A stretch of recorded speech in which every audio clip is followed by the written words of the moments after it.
Nos da mucho gusto en esta mañana, a través del internet y las redes sociales, llevar a millones de personas ya ahorita en vivo, que están comunicándose y sintonizando esta conferencia a través del internet y de los medios de comunicación masivos, el libro de Daniel.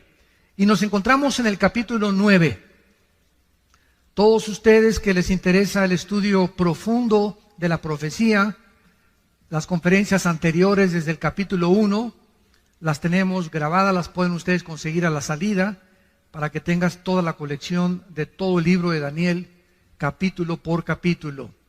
En este capítulo 9 de Daniel, para poder tener un poco de base, y de los que no están todavía en el momento en el que se llevan a cabo las circunstancias del capítulo 9, Daniel estaba bajo el imperio de los babilonios y bajo el imperio de los persas. Fueron los imperios que se profetizaron en el capítulo 2. Y como yo les decía hace algún tiempo a un foro de ateos, la historia demuestra que Dios existe. La existencia de Dios se puede probar filosófica, histórica, genética, física, biológicamente, de muchas maneras. Epistológicamente también, cosmológicamente también, a través del universo. Pero una de las evidencias más grandes de la existencia de Dios es que la Biblia nos muestra con un orden perfecto de qué forma los imperios a través del tiempo han ido sucediéndose uno detrás de otro, exactamente con la misma cronología que la Biblia lo estableció hace más de 2.700, 2.800 años. ¿Qué les estoy diciendo? Que la Biblia es más moderna que el periódico de mañana en la mañana. Daniel se encontraba hace 2.500, 2.600 años en lo que ahorita es Siria e Irak. Precisamente donde está la olla hirviendo y donde ahorita está a punto de estallar una tercera guerra mundial, que no sería la tercera guerra mundial desde luego. Pero Daniel se encontraba en esa zona geográfica, históricamente, y la misma arqueología ha demostrado que las evidencias, los reyes, los lugares geográficos que la Biblia menciona, los nombres que la Biblia menciona, todo ha sido comprobado a través de la arqueología y de la antropología, de una manera y con una evidencia sobrenatural.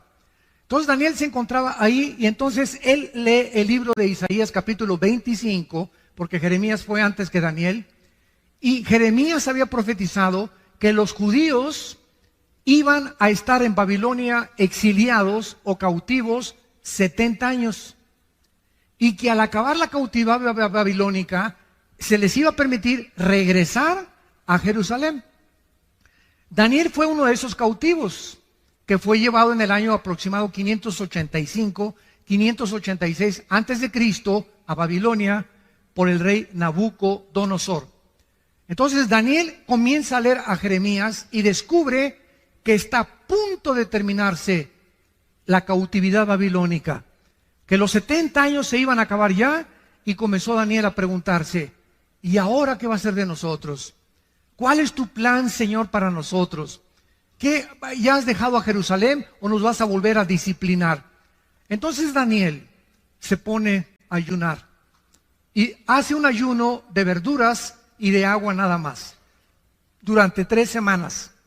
En el momento en que Daniel se hinca a comenzar a preguntarle a Dios a través del ayuno para sensibilizar su espíritu, ¿qué es lo que Dios quiere para el futuro de Jerusalén? Dios manda un ángel desde el cielo para que baje a la tierra a traerle el mensaje a Daniel. Y la Biblia nos dice en el capítulo 10, cuando lleguemos al capítulo 10, que otro ángel, principado de Satanás, sale a intervenir, a obstaculizar que el ángel enviado por Dios llegara a la tierra y le diera el mensaje a Daniel. Entonces vemos en la Biblia que existe en el mundo espiritual que nos rodea un conflicto, una guerra cósmica que es real y todos los acontecimientos que se suceden aquí en este planeta tienen repercusiones espirituales en el mundo invisible. Y el único libro de los billones de volúmenes de literatura que existen en las librerías, el único libro y de los que se consideran sagrados o religiosos, la Biblia es el único libro que nos muestra qué se encuentra detrás de las cortinas en el mundo espiritual. Ni el Tripitaka de Buda, ni el Ramayana de los Vedas, ni el libro del Mormón, ni el libro del Corán del Islam, ningún libro sagrado que tú menciones menciona las profecías y la certidumbre con la que la Biblia nos muestra el futuro. Muy bien, entonces viene una guerra y está el ángel ahí peleándose en el espacio, y en eso el ángel de Dios pide ayuda para que venga el arcángel Miguel. La palabra arcángel significa el principal o el primero de los ángeles. Y de acuerdo a la Biblia, Miguel es el arcángel que defiende exclusivamente a la nación de Israel. Está comisionado Miguel para poder defender a Israel. El de México no es Juan Diego, ¿eh? Porque alguien me preguntó hoy en la mañana eso. Dije, no, espérame tantito, ¿verdad? Ni siquiera históricamente ha sido comprobada la historia de Juan Diego. Bartolomé de las Casas, que fue de los misioneros más antiguos en el siglo, ¿verdad? 1600, 1700, que se supone que pasó este milagro, ¿verdad? Ni siquiera lo documenta en ninguno de los escritos que existen. Bueno, pero no vamos a ocupar de eso. Entonces viene una guerra espiritual. Y vemos nosotros que cuando los cristianos oramos, en el momento en que cierras tus ojitos, así como la ves, puede estar en VIPs, puede estar ahorita, ir manejando, o en el momento que tú mandas un telegrama a Dios, o haces contacto con Dios cuando dices, Jesús, o Padre Santo que estás en el cielo, te pido que mi hijo que ahorita se acaba de ir, te pido ahorita que voy a llegar, dame sabiduría, te pido por esto, te pido por aquello, llévame con lo que tú quieras orar. En el momento en que tú te pones a orar, se desata una guerra. Se desata una guerra. Si había demonios que iban a tratar de detener en la carretera a tu hijo, en el momento en que tú despides a tu hijo y lo bendices, y le dices, en el nombre de Jesús te bendigo, y te pido, Señor, que lo guardes, inmediatamente responden los ángeles de Dios para frustrar e impedir y abortar tal vez un crimen, un asesinato o un accidente.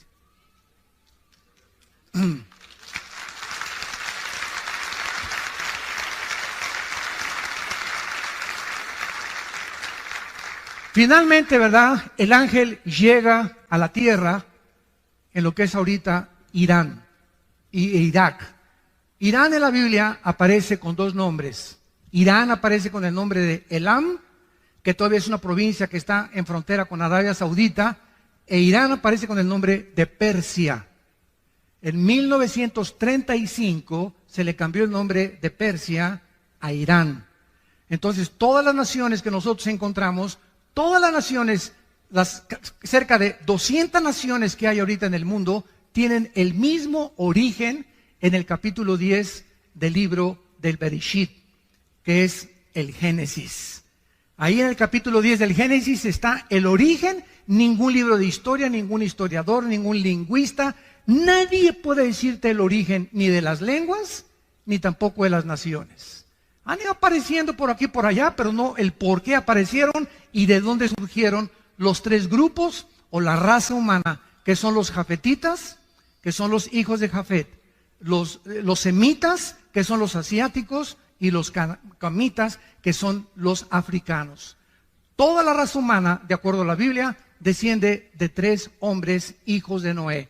Jafet fundó todo lo que es el mundo de Europa, que es todo el mundo, ¿verdad?, de la raza blanca.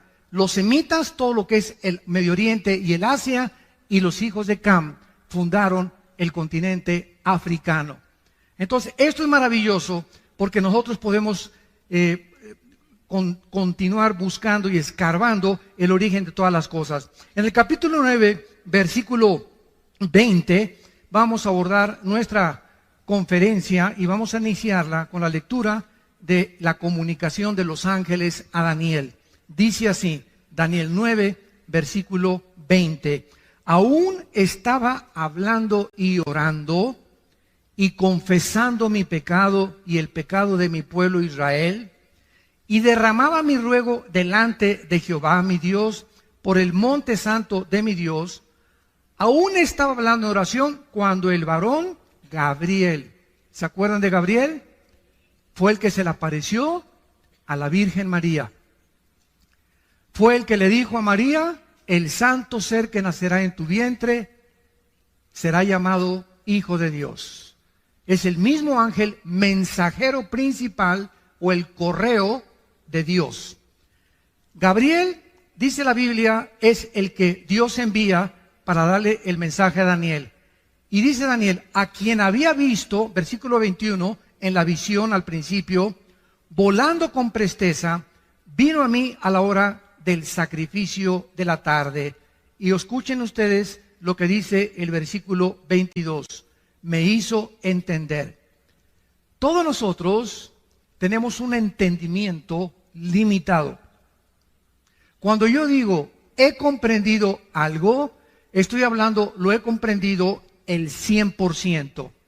Pero cuando nosotros hablamos de Dios, es un ser o un ente incomprensible.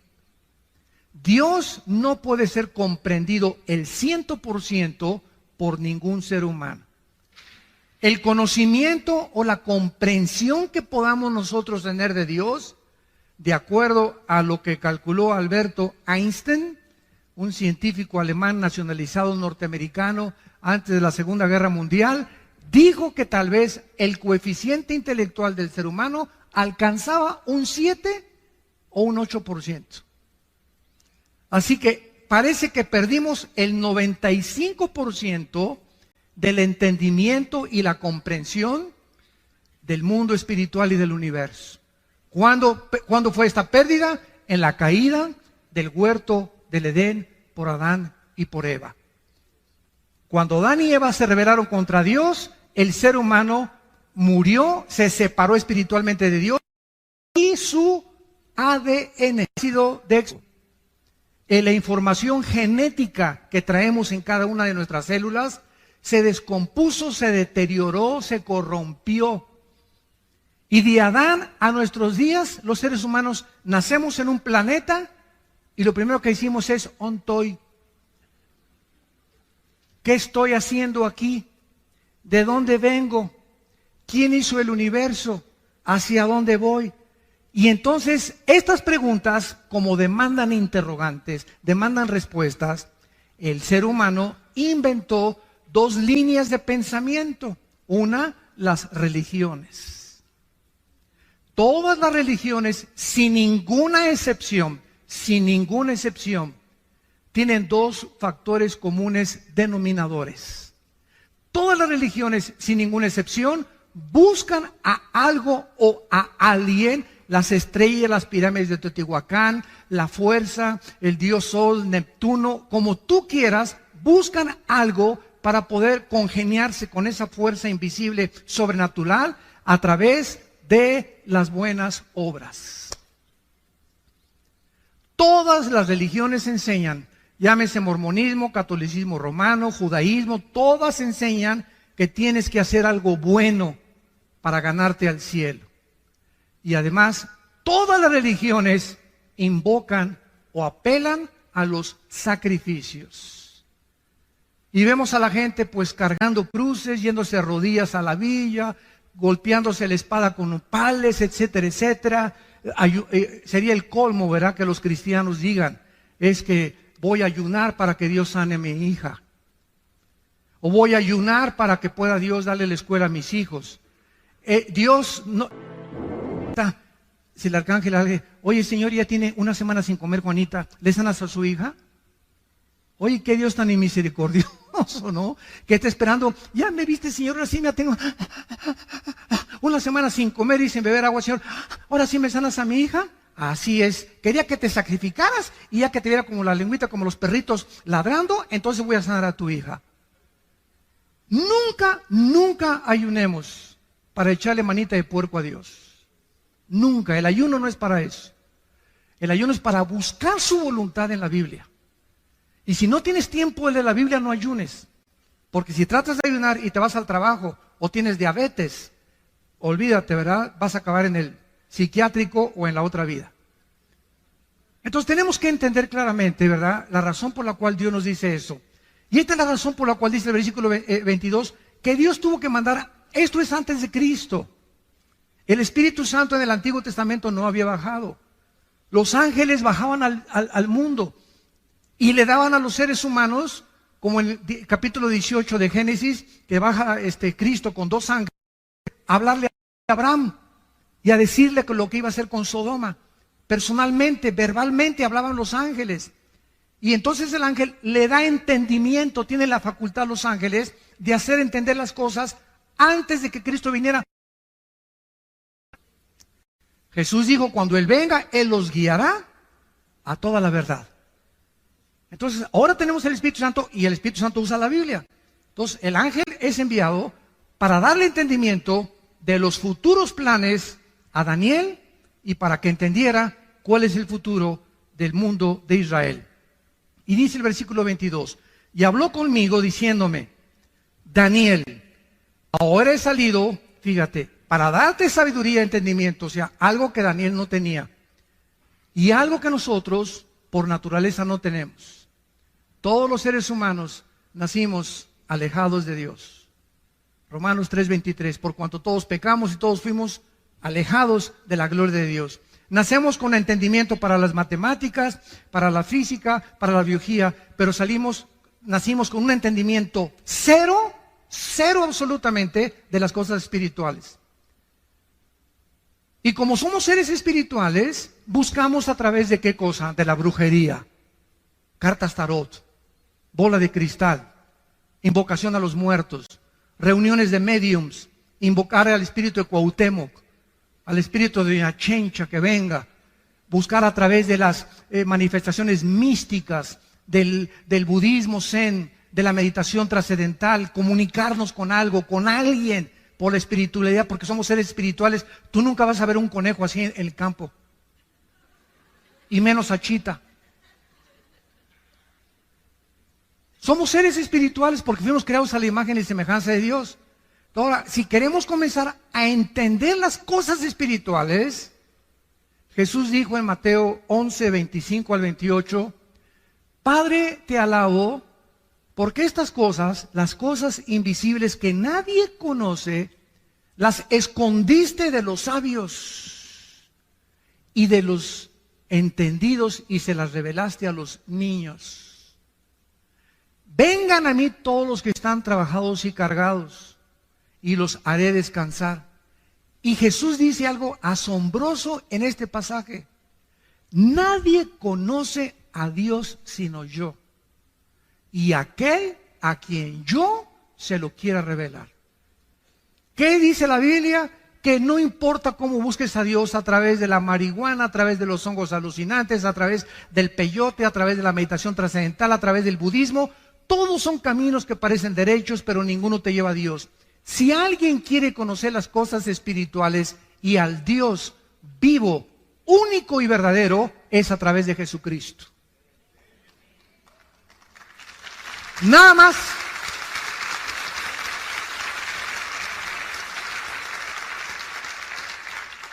Él descendió del cielo, precisamente, dice Juan 17, versículo 3 y 4, tú me diste, Padre, el poder de bajar al mundo donde están todos estos seres humanos con un entendimiento de un 5 o 6%, completamente ciegos de lo que es el mundo espiritual, de ti, Padre, y de todo lo que pasa en sus vidas, de dónde vienen, quiénes son, a dónde van. Y tú me has dado a mí el poder de bajar al mundo y darles vida eterna. Y esta es la vida eterna, que te conozcan. A ti, al único y vivo verdadero Dios, y a Jesucristo a quien has enviado. ¿Pueden ustedes comenzar ya a entender algo? Sin Jesucristo no podemos nosotros conocer nada de Dios. Ahora, cuando Jesucristo les dijo a los discípulos, me voy, ahí nos vemos. Imagínense los discípulos, oye, espérame tantito, ¿cómo que te vas? Que tú nos has traído las palabras de vida eterna. Ahora sabemos que tú vienes de Dios y que regresas a Dios. pero ¿cómo nos vamos a quedar huérfanos? No, espérenme tantito. Dice, voy yo a mandar al Espíritu Santo que baje al mundo, y Él cuando entre a ustedes, ya no como en el Antiguo Testamento, que venía y se iba, y Dios hablaba a través de voces, a través de profetas, a través de experiencias místicas, a través de sueños. Dice Hebreos 1, versículo 1, Dios había hablado muchas veces, de muchas formas, a través de los profetas, ahora nos ha hablado por el Hijo. Cristo es la última palabra que Dios nos ha dado. Y el que no escucha al Hijo no tiene la vida. Estás escuchando voces extrañas. Si no es la voz del Hijo, estás escuchando la voz del enemigo. Y ahora el Espíritu, cuando recibes a Cristo, entonces por eso reciban a Cristo, por favor. Ese es el mensaje, es la carta que le entregamos al mundo. Abre tu corazón a Cristo, porque cuando le abres tu corazón a Cristo y crees que en la cruz Él paga por tus pecados, Él entra a tu vida en la persona del Espíritu Santo. Y el Espíritu Santo te comienza a destapar la calabaza que tenemos aquí. Y entonces, como cuando llegas a una clase de japonés, puros signos y no entiendes nada. Ah, pero está el maestro japonés. Mira, esa es la A. Ah, si usted no me dice cuál es la A, yo no voy a decir, pues yo creo que esta es la A. No es lo que tú creas, es lo que es. Pues yo creo que Dios es así. Pues Dios no tiene esa chance que fueras así ni pensaras así. Pues yo pienso que Dios va a mandar a todos al cielo y que nadie se va a condenar. Es lo que piensa mi chincha también. Dios no nos llega a nosotros que nosotros determinemos cómo es Él. Él es el que nos quiere revelarse. ¿Cómo es Él? A través de su Hijo. Y una vez que tienes a Cristo, vienes a la Biblia y Dios usa nada más la Biblia. No usa ningún otro libro más que la Biblia. Y a través de la Biblia, ya con el Espíritu Santo, comienzas a leer.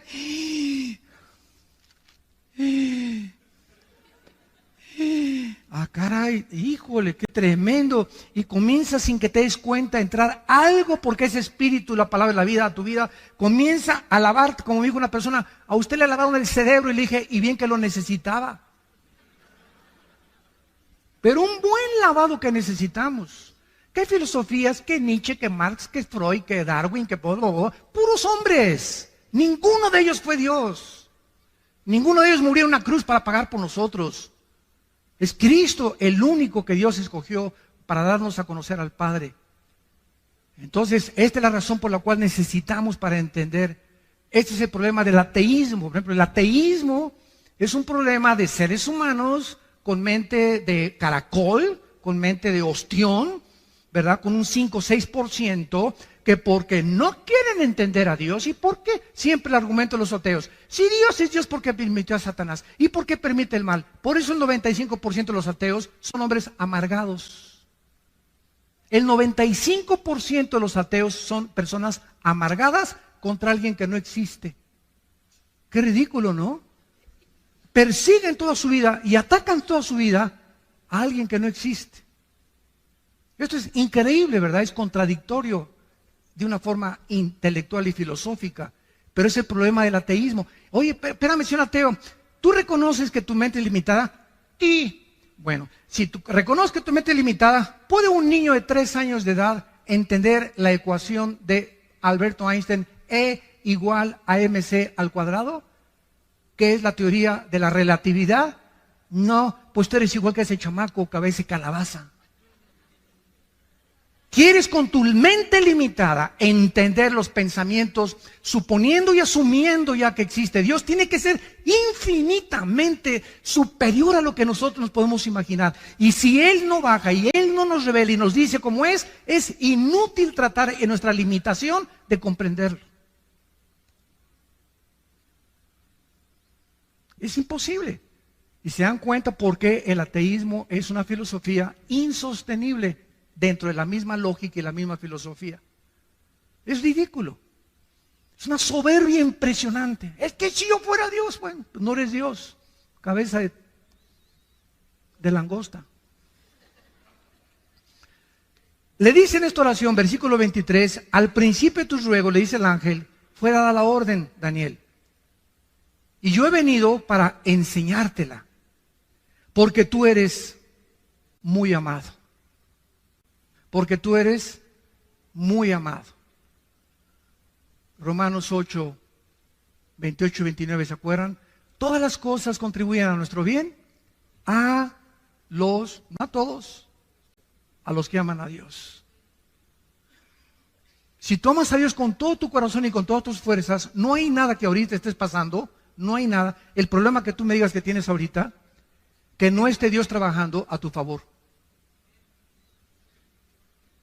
Aunque ahorita parezca que las circunstancias están en tu contra, hay un mundo invisible espiritual en actividad de poder de Dios que está obrando, que esto que parece que está en tu contra, lo va a convertir Dios para tu bien.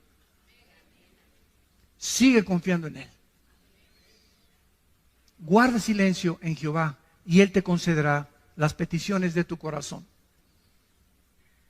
Tenemos que, y esto es lo que es la fe, ¿verdad? Entender que Dios está de nuestro lado. Si Dios con nosotros, ¿quién contra nosotros? Tarde o temprano José fue vendido por sus hermanos. Imagínense a José. Imagínate que tus hermanos te saquen a patadas de tu casa y que te venden, que te lleven allá a Tepito, que te lleven allá a Ciudad Neza, y ¡ay! Llévense a que póngalo a repartir droga, póngalo a pedir limosna y que te corran de tu casa. ¿Qué emoción y sentimientos invadirían tu ser? La amargura y el rencor contra tu familia. Mi propia familia me escupió y me sacó y me corrió. Y lo vendieron a José y se lo llevaron hasta Egipto. Y ahí en Egipto entra a trabajar con el capitán, ni más ni menos, de la guardia del faraón.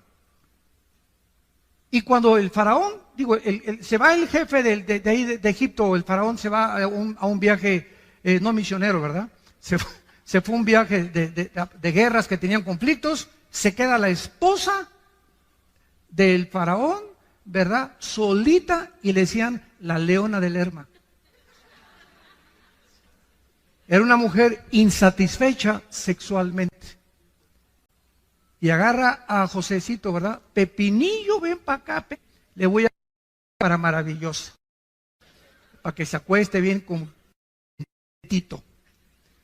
Y lo agrede, y lo agrede, y lo agrede a Daniel. Y por no meter y se echa a correr porque el temor de Dios, agarra su saco ella. Llega Potifar, el capitán de la guardia, y le dice, entonces, este hombre, ¿verdad?, me quiso violar, y lo meten a la cárcel, todavía que lo venden sus hermanos, todavía que se va como esclavo, todavía que lo meten a la cárcel, sale de la cárcel, pasan muchos años, viene el hambre en Egipto, él comienza a guardar la comida para sus hermanos, y cuando sus hermanos lean el capítulo 50 del libro del Génesis, que es donde acaba, llegan los hermanos a Egipto, y José los ve. Él ya era gobernador de Egipto, porque lo hace el faraón, el gobernador de Egipto. Al ver a sus hermanos se ponen a llorar. ¿Cómo es posible? Te vendimos y todo. ¿Y saben qué contesta José? Ustedes buscaron un mal contra mí, pero Dios lo convirtió para el bien. Por eso los perdono.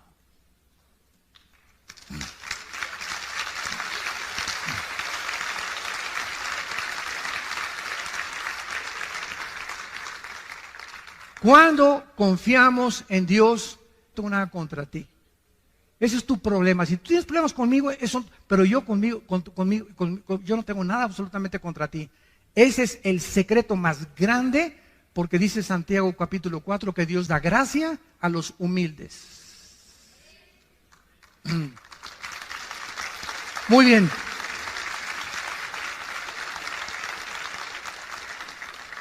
Y entonces el ángel le revela lo que se conoce en la Biblia como, yo le llamo el fundamento, yo le llamo a esta profecía de Daniel el fundamento de la escatología.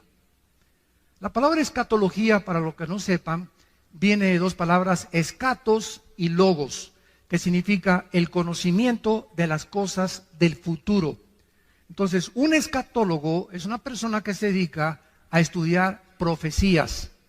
Entonces, el fundamento de la Biblia, o sea, nadie puede entender Apocalipsis, nadie puede entender Ezequiel, nadie puede venir y decir, pues yo creo que esto significa, sin entender la profecía de la semana 70 de Daniel. Lo que vamos a ver ahorita en 4 o 5 versículos. Es la profecía más espectacular y la que marca toda la cronología de toda la historia humana. Y la que nos hace comprender por qué ahorita Israel es el centro del ataque. Como alguien me dijo, bueno, ¿y usted por qué nada más Israel? No, nada más Israel. Yo aquí siempre traigo el menorá, que significa la iglesia. El menorá es la iglesia, la luz, somos la luz del mundo, los cristianos. Y aquí tiene 7 palitos. El menorá es el candelero de los judíos con 7 palitos. ¿Por qué? Porque el de en medio es Cristo. Y si los otros 3 de un lado y los otros 3 del otro lado es la iglesia. ¿Por qué? Porque el número 6 es el número del hombre en la Biblia. En la Biblia hay una numerología o una gramática que significa que cada letra tiene un significado bíblico o un significado numérico. Entonces, el hombre tiene el número 6, el 1 es el número de la unidad, el 3 de la Trinidad, el 5 es el número de la gracia, el 12 es el número del gobierno, el 8 es el número de la perfección total, etcétera, etcétera. Entonces, el menorá significa Cristo en medio de los seres humanos. Cristo en medio de los seres humanos. Y esto es precisamente por qué Dios usa los números en la Biblia. Vamos a esta profecía, versículo 24. 70 semanas están determinadas sobre tu pueblo y sobre tu santa ciudad. En la Biblia había semanas de días y de años. La palabra 70 es la palabra Shivin Shabun. La palabra semana en el hebreo es la palabra Shabua. Entonces está hablando 70 semanas o 70 años de semanas. Si multiplicamos 7 por 7, 49. En otras palabras, 490 años. Esto es asombroso. Te voy a dar la cronología de los años, Daniel. Hay 490 años para Israel. Y cuando se cumplan los 490 años, yo regreso. Y cuando los más grandes físicos, matemáticos y aquellos que han estudiado las leyes de las probabilidades también matemáticamente en la Biblia, matemáticamente también se demuestra que la Biblia es algo sobrenatural, han calculado exactamente la cantidad de años que se profetizó. Se lo voy a dar resumidamente para después abordarlo poco a poco. Ya se cumplieron 483 años. Vamos rápidamente a ver, nos vamos a brincar el 24 para darles un resumen. Sabe y entiende que desde la salida de la orden, y dice cuándo comenzar a contar,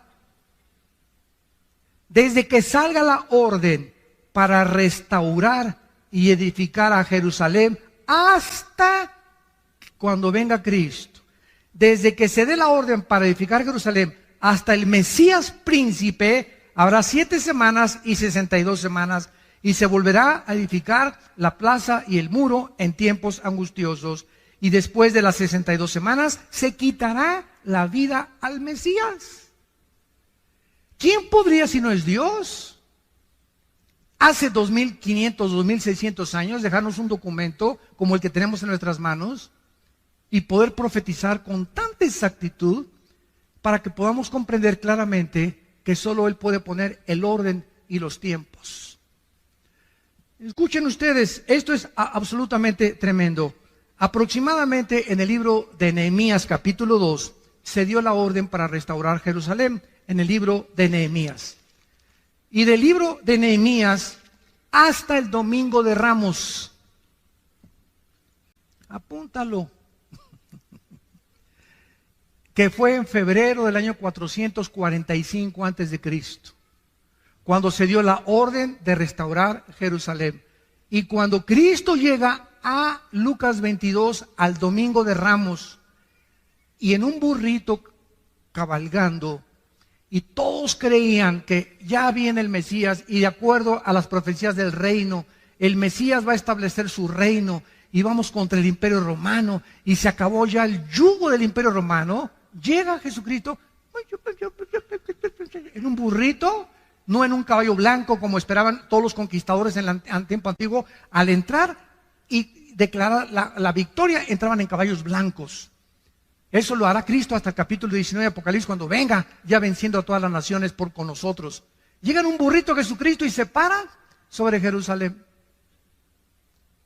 Y ahí enfrente, en Jerusalén, dice unas palabras tremendas en el capítulo 23 de Mateo, versículo 37. Se los voy a leer rápidamente. Jerusalén, Jerusalén, que matas a los profetas y apedreas a los que te son enviados. ¿Cuántas veces quise juntar a tus hijos, como la gallina junta sus polluelos debajo de sus alas, y no quisiste? He aquí vuestra casa os es dejada desierto. Pero en verdad les digo que desde ahora no me veréis hasta que digáis, Baruch Hashem, Adonai Eloheinu. Que en hebreo significa, bendito el que viene en el nombre del Señor. Baruch Hashem, Adonai Eloheinu. Y esto lo vamos a ver en la profecía, que es exactamente en ese momento cuando Cristo declara esas palabras, que Dios deja de tratar con Israel. Pero si le sumamos a 483, 7 años son los 7 años que faltan para que se cumpla la profecía de la semana 70 de Daniel. Y estos 7 años serán los 7 años de la gran tribulación. Por eso la iglesia es imposible que vaya a atravesar la tribulación, porque no nos ha puesto Dios para la ira. Si regresamos a Daniel, vemos claramente para quién es esta profecía. Versículo 24, 70 semanas, o sea, 490 años, están determinados sobre tu pueblo y sobre tu santa ciudad, no a la iglesia. Ahí está el conflicto de muchas personas o teólogos o escatólogos que tratan de interpretar que la iglesia va a pasar la tribulación o esto y el otro, simplemente porque no han entendido las 70 semanas de Daniel. Que eso es una profecía exclusivamente para Israel. Dios tiene un plan para Israel, síganme con cuidado. Dios tiene un plan para la iglesia. El plan de Dios para Israel y el para la iglesia son diferentes. Esto se llama dispensacionalismo. Cuando venga Cristo por nosotros en el arrebatamiento, en el momento que seamos sacados, tal vez un año antes, un mes antes, 3 días antes, inmediatamente un hombre en el Medio Oriente va a firmar un tratado de paz entre los árabes y los judíos. Este hombre se llama en la Biblia la bestia, el cuerno pequeño, el anticristo. Y en estos 7 años, supuestamente, él va a traer la paz. Va a venir con una bandera de paz. Apocalipsis 6, el caballo blanco, que es el caballo del primer jinete de Apocalipsis, viene con un arco sin flechas, implicando que viene con símbolos de paz engañadora.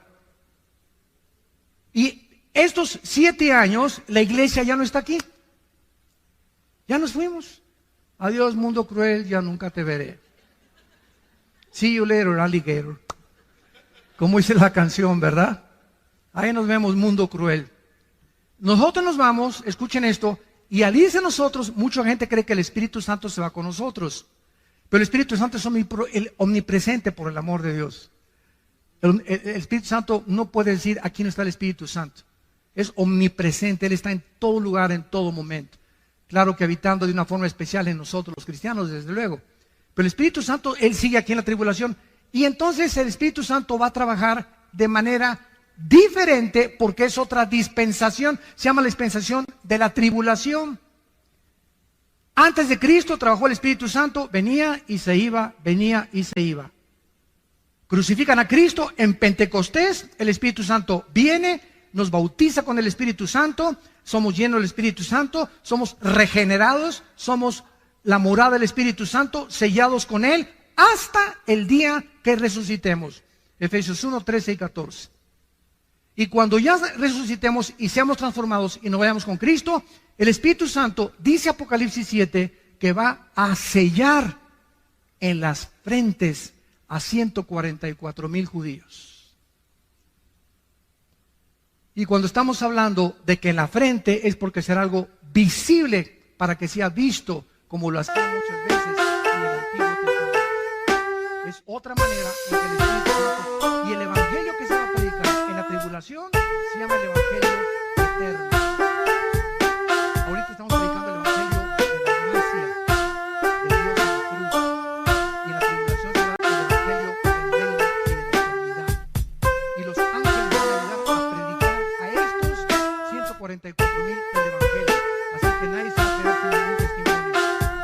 Y estos 144,000 judíos, escuchen esto, ustedes no se imaginan, hay miles de mexicanos de ascendencia judía, miles de italianos, costarricenses, etíopes, de Indonesia, españoles, franceses, ingleses, alemanes.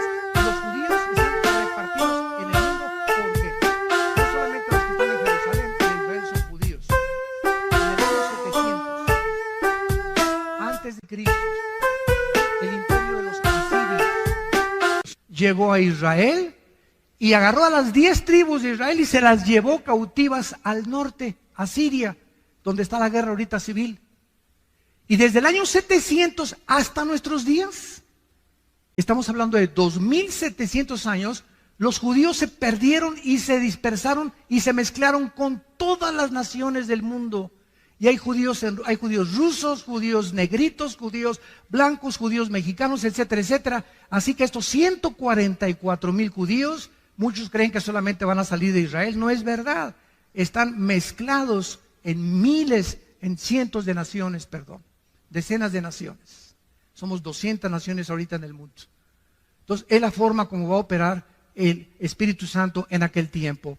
Regresamos a Daniel y rápidamente dice: 490 años, 70 semanas están determinadas sobre tu pueblo, sea Israel, y sobre Jerusalén. Lo que se enumera a continuación, que es lo que se conoce como las 6 profecías para la nación de Israel. Número 1, versículo 24. Dice así: para terminar la prevaricación, vamos a profundizar mucho en esto, y es importante conocer el significado de las raíces hebreas, de las palabras que se tradujeron al castellano. La palabra prevaricación en el hebreo es peshá, con P de papá y SH, así como suena, peshá. Esta palabra se usa el 90% en el Antiguo Testamento y se traduce rebelión. Cuando un hombre es peshá, es un hombre rebelde. O cuando es peshá, es algo que una rebelión que está propagando contra alguien. Entonces, Dios está diciendo, van a pasar 490 años hasta que se termine la rebelión. O sea, el pueblo judío actualmente está en rebelión contra Dios. ¿Sabían ustedes, verdad? Gracias a Dios que hay, se calcula, 150,000 judíos, estoy hablando étnicamente, que ya aceptaron a Yeshua o a Jesús como su Salvador. Y se llaman congregaciones mesiánicas. Y casi siempre cuando hay un movimiento en la historia cristiana que se está gestando, por ejemplo, viene el movimiento carismático y se fueron a un extremo. Viene el movimiento de las lenguas y se fueron a un extremo. Viene el movimiento del mesianismo y se fueron a un extremo. Pero todo tarda tiempo porque somos bien imperfectos. Somos bien imperfectos. Entonces, para que cuaje la gelatina y para que se cocine el arroz, necesita meterse un tiempo, ¿verdad? El pastel se mete a que media hora en el horno y todo tarda hasta que ya sale cuajadito, ya sale cocido, y hasta que esté cocido no se puede comer. Y así pasa con los movimientos en la vida cristiana. Yo me recuerdo en los 70s, yo me convertí en el 74, yo llegaba a iglesias donde Dios sabe que estoy hablando la verdad. Y me agarraban con pinzas la lengua y me la jalaban y me decían, hablen lenguas. Y me jalaban la lengua con pinzas como de madera para que hablen lenguas. Y me daban zapes por detrás. Hable. ¿Cómo hablo así? Menos voy a hablar con esas pinzas en lengua, ¿no? Y después ya llegó al extremo completo, pero ya fue el extremo total cuando dijeron que si no hablabas en lenguas, no tenías al Espíritu Santo. Dios mío, Ave María. Y se aceptó como algo que si no hablabas en lengua no tienes el Espíritu Santo. O sea, la iglesia se divide. entre los que tienen, y si no lo tienes, no eres cristiano pero sin el Espíritu Santo. Espérame tantito, si soy cristiano tengo el Espíritu Santo, porque la palabra cristianos, cristiano, es ungido pequeño. ¿Quién es un cristiano? No es el que va a la iglesia, no es el que pertenece a una religión, no es el que es bautista, presbiteriano, nazareno, o Villanueva para México, Amistad Cristiana. Es la persona que tiene al Espíritu Santo, no importa dónde tú vayas. Claro que tiene que ser congregación que tenga las bases, la autoridad de la Biblia, desde luego, ¿no? Pero lo que nos hace cristianos no es el edificio ni la denominación, ni el bautizo, sino tener al Espíritu Santo. Es lo que te hace cristiano. Y eres mi hermano y mi hermana en Jesucristo. Entonces, esta rebelión contra la autoridad de Dios se va a terminar. Veamos en Zacarías capítulo 12. Zacarías 12. Ahí brínquense unas páginas después. Sigue Joel, de Daniel, Jonás, Nahum. Como unas 20 páginas, yo creo. Y llegamos a Zacarías 12. ¿Se acuerdan la expresión de Cristo cuando llegó a Jerusalén? Que acabamos de leer en Mateo 23. Hasta que digas Baruch Hashem Adonai Elohim, no me verán hasta que digan bendito el que me ha nombrado. O sea, ustedes los judíos que me crucificaron y le gritaron a Pilato, sobre mí sea la sangre, sobre nosotros sea la sangre, cayó la maldición sobre ellos. Y hasta este momento, dice 2 Corintios capítulo 3, que el pueblo judío tiene una venda que hasta que se conviertan es quitada por Cristo. Entonces tú vas a Jerusalén, los que han ido, nos han acompañado en los viajes, mi hijo Alan acaba de regresar hace 2 semanas de Jerusalén, se llevaron como 40, 50, 60 personas. Si tú vas a Jerusalén o vas a Israel, vas a encontrar a cantidad de judíos vestidos de negro, con cairelitos aquí, con su sombrerito. Se llaman judíos ortodoxos. Nos odian. Con odio jarocho. ¿De veras? No me acuerdo, hace 4 o 5 años cuando fuimos, que estábamos en la tumba de David y entramos a orar y estábamos así, éramos como 10 hermanos agarrados de las manos dentro de la tumba de David y entró un judío con una talid, así, y comenzó a gritarnos a todos y nos comenzó a insultar, etcétera, etcétera, y todos para atrás, ¿no? Y teníamos ganas de descontarlo, ¿verdad? Pero y vamos a dar un buen testimonio, ¿verdad? Y se casó y se salió, ¿no? Pero es enervante para ellos oírnos orar a nosotros y pronunciar el nombre de Jesús. Entonces, ese es el grupo que son los fariseos del siglo XXI. Pero hay cantidad de judíos que ya aceptaron a Cristo como su Mesías. Pero esta rebelión prevalece todavía ahí en Israel. Hay una religiosidad asfixiante en Israel. Asfixiante. Por ejemplo, ustedes saben que estos judíos ortodoxos, o sea, todos los que ven ustedes de negro, todos sus hijos de ellos no van a la guerra, y el gobierno los tiene que mantener.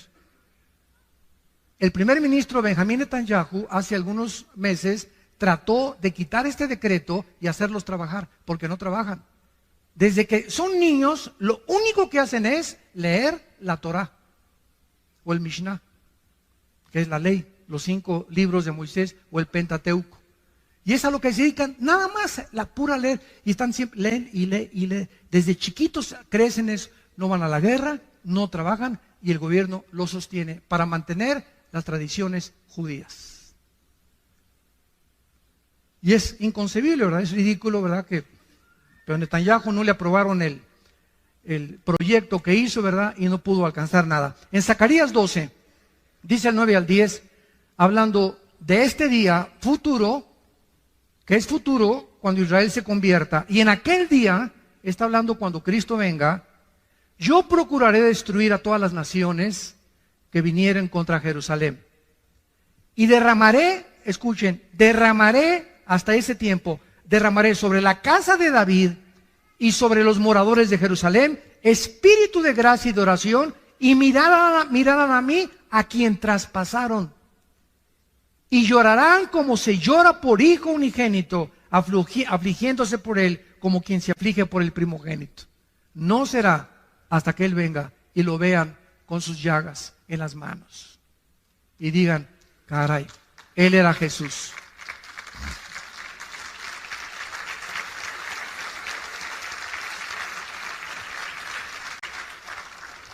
Vamos a continuar con este estudio, pero es impresionante la cronología bíblica, es impresionante el contacto que la Biblia nos da con el mundo que nos rodea, con lo que está pasando ahorita en el mundo con las naciones, y la comprensión que el Espíritu Santo nos da a los cristianos, que la gente de privilegio que experimentemos, que nunca se manifieste en orgullo, nunca, nunca, nunca, porque pierdes la gracia de Dios. Que este privilegio, esta experiencia que tenemos de tener a Dios en nuestras vidas, nos humille al contrario, y saber que es por la gracia que yo cada semana mínimo le digo a Dios, Padre, ¿de dónde me sacaste? Me acuerdo de dónde me sacó Dios. Cuando yo me convertí, yo no era nadie. Estaba en el suelo, en el lodo estaba, revolcándome en la cochinada. Ahí estaba yo. No merecía ni el perdón de Dios, de todas mis maldades que hice. De ahí nos sacó, de una cantera, de una roca, de ahí nos sacó Dios y comenzó a trabajar como los escultores y con el cincel, con el martillo y el cincel, a sacar la figura de David de una escultura, de una roca, las figuras que hacen los escultores, ¿verdad? Así Dios, de una piedra que éramos nosotros, de un carbón, nos está convirtiendo en diamantes a los cristianos. Y por eso es tan importante el sufrimiento en los cristianos y las pruebas en los cristianos. Como decía Churchill, el primer ministro de Inglaterra,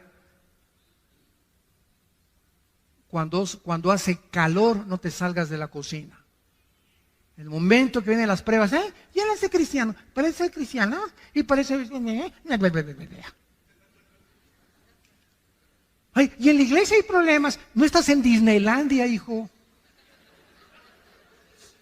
No estamos todavía en Reino Aventura. En la casa, en la iglesia, no hay ninguna iglesia perfecta.